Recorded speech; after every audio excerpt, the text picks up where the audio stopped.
Hello everyone! Welcome to a new video. Today we're going to be thrift flipping a pair of jeans. I'm going to turn it into a really cute skirt today. Here's my inspiration for today. Can't wait for y'all to see the end results because I think it turned out really cute. Besides that, let's just get into the video. Alright, these are the jeans that we're starting out with.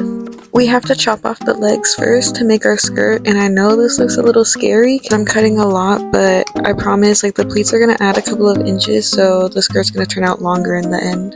And the ruler means nothing because no matter how straight my lines are, I'm still going to cut it crooked. So now I'm just trying to even it out. But yeah, this is what your skirt should look like right now. I cut it right below the pockets.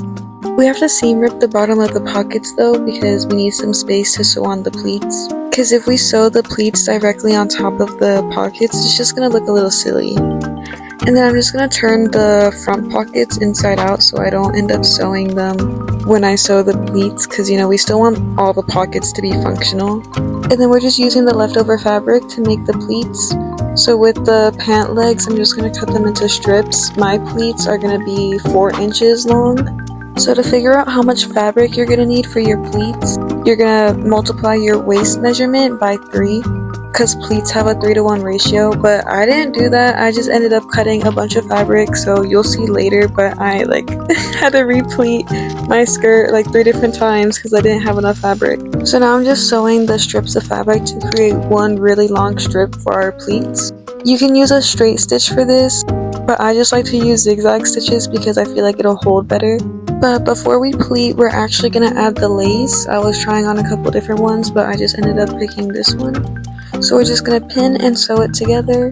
And remember to change your thread color to a thread that matches the lace so your threads aren't really that noticeable.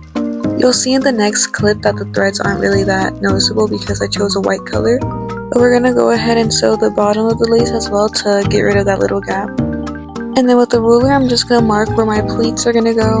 I'm doing 1-inch pleats, but here you can see the difference between different types of pleats. Let me know if you guys want a different video explaining the pleats and stuff because I didn't really show how to do them. I'm taking out my 1-inch pleats and I'm replacing them with 2-inch pleats, but I don't know why I did that because either way I wasn't going to have enough fabric. But I ended up just folding over a 1/4 inch of fabric for every pleat and it saved me a lot of fabric. So now we're just going to sew them together. And I used so many pins and so many clips to keep these together because I didn't want the pleats moving around. And to keep the pleats all crispy and nice, I'm ironing the pleats down, but I'm also stitching a couple stitches. I did this on every single pleat, so it was really time consuming. But here are the pleats all done, and now we're just gonna pin them to the actual skirt so we can sew them on. And since I was being stupid earlier and I didn't measure my pleats accurately, I just decided to overlap that part and you'll see later. But now we're just sewing the pleats together. I cut off the excess fabric right where it was overlapping and I'm just stitching on top with a zigzag stitch to close the gap. I wanted to add something to cover that raw seam and I was thinking of more lace, but it just didn't really look good. But I found this silver ribbon and I thought it was really cute, so we added that on top of the seam. And again, I'm cutting off the excess and folding where it overlaps and I'm just stitching on top. And now we're just going to stitch the bottom of the pockets on. I also decided to add these bows on the back of the pockets. I thought they were really cute. But basically we're just following the old seams and sewing the pockets back on. But this is how our skirt is looking like so far. You can finish here, but I just added some little details like these bows. I also added one onto the little coin pocket. Is that what it's called? I don't know. For some reason, I still thought it was a little too plain, so now I'm just adding some rhinestones. I added these clusters to the back of the pocket. But I'm just using a hotfix tool that you can find on Amazon. Here's the final product. We're all done. Yay! I think my favorite part is the pockets because they just came out so cute.